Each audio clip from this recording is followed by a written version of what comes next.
Chicken স্নেকের কথাই ধরুন না, বাংলাদেশের জুলাই বিপ্লবীদের হম্বিতম্বিতে যে ভূখণ্ডের গুরুত্ব বেড়ে গিয়েছে অনেকটাই।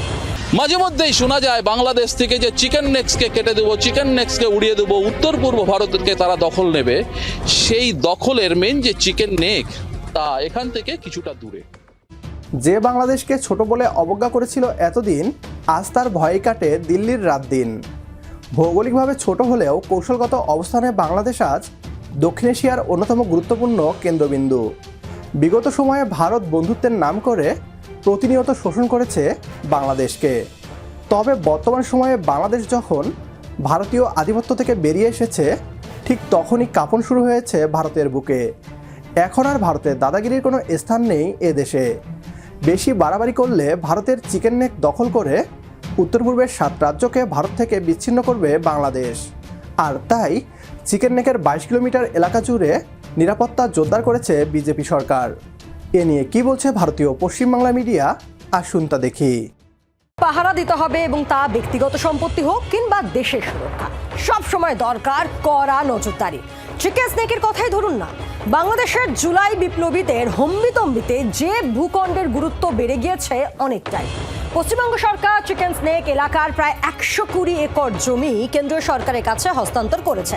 ফলে রীতিমতো দুর্গ বানানোর কাজ চলছে ওই 20 থেকে 22 কিলোমিটার এলাকাকে।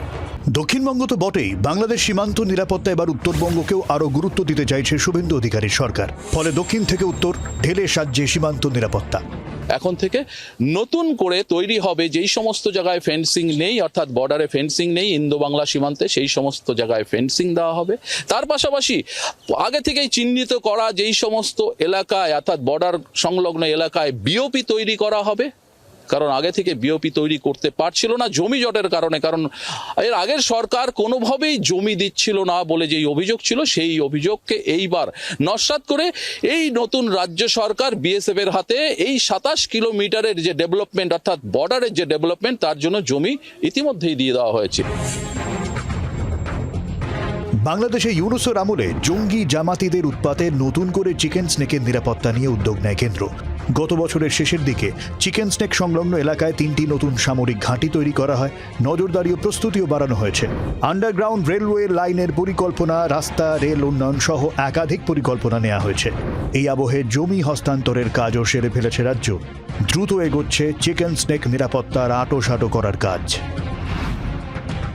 চিকেন নেককে বাড়তি সুরক্ষা দেওয়ার জন্য চোপড়ার 3 মাইল হাট থেকে শিলিগুড়ি সংলগ্ন অর্থাৎ শিলিগুড়ি মহকুমার রাঙাপানি স্টেশন অবধি নতুন ডাবল ট্রেনের লাইন হতে চলেছে এবং সেই ট্রেন লাইন যাবে একেবারে মাটির নিচ দিয়ে, অর্থাৎ একেবারে টানেল তৈরি করে সেই রেল লাইন হবে। কেন?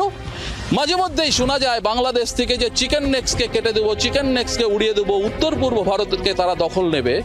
সেই দখলের মেন যে চিকেন নেক তা এখান থেকে কিছুটা দূরে, যার দরুন মাঝে মধ্যেই বাংলাদেশকে বিশেষ করে সোশ্যাল মিডিয়ায় হুমকি শোনা যায়। সেই হুমকিকে উপেক্ষা করে এবার ভারতীয় সরকার অর্থাৎ আমাদের কেন্দ্র সরকার নতুন সিদ্ধান্ত নিয়েছে এবং সেই সিদ্ধান্ত অনুযায়ী ইতিমধ্যেই কাজও চালু হয়েছে, টানেল তৈরি হচ্ছে। সব মিলিয়ে বাড়তি সুরক্ষা দিচ্ছে চিকেন নেককে। এর পাশাপাশি বর্ডারের ফেন্সিং এরিয়াও কিন্তু খুব শীঘ্রই ফেন্সিং শুরু হতে চলেছে। বাংলাদেশ স্বাধীন, সার্বভৌম এবং শান্তিপ্রিয় একটি রাষ্ট্র। আমাদের পররাষ্ট্রনীতি খুবই স্পষ্ট, সবার সাথে বন্ধুত্ব, কারোর সাথেই বৈরিতা নয়। তবে ভারত যদি আমাদের স্বাধীনতা ও সার্বভৌমত্বে আঘাত হানার চেষ্টা করে কিংবা অভ্যন্তরীণ বিষয়ে নাক গলায়, তবে চীন ও পাকিস্তানের সহায়তায় বাংলাদেশ চিকেন নেক দখল করে ভারতের উত্তর পূর্বের 7 রাজ্যকে ভারত থেকে বিচ্ছিন্ন করে দিবে।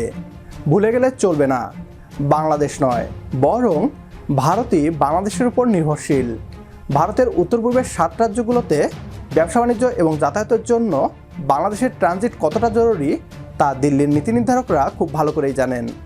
যে করিডোর নিয়ে তারা এত চিন্তিত, সেই অঞ্চলের অর্থনৈতিক স্থায়িত্বের জন্যই বাংলাদেশকে তাদের প্রয়োজন। ভারতীয় মিডিয়াকে স্পষ্ট করে বলতে চাই, নিজেদের অভ্যন্তরীণ রাজনীতি, সামরিক বাজেট বৃদ্ধি কিংবা মিডিয়ার টিআরপি বাড়ানোর জন্য বাংলাদেশকে ভিলেন বানানো বন্ধ করা উচিত। বাংলাদেশ আজ অর্থনৈতিক ও কৌশলগতভাবে এতটাই স্বাবলম্বী যে আমরা আমাদের সীমান্ত রক্ষা করতে এবং নিজেদের স্বার্থ সমুন্নত রাখতে পুরোপুরি প্রস্তুত ও সক্ষম। কাউকে হুমকি দেয়া আমাদের লক্ষ্য নয়, তবে কেউ আমাদের ছোট করে দেখবে সেই দিনও আর নেই। আজকের ভিডিও এ পর্যন্তই। ভিডিও সম্পর্কে আপনার গুরুত্বপূর্ণ মতামত কমেন্ট বক্সে জানিয়ে দিন আমাদের। সেই সাথে ভিডিও ভালো লাগলে লাইক এবং শেয়ার করতে একদমই ভুলবেন না। আবারও দেখা হবে পরবর্তী ভিডিওতে। সে পর্যন্ত সবাই ভালো থাকবেন, সুস্থ থাকবেন আর বিডি টিউবের সাথেই থাকবেন। আল্লাহ হাফেজ।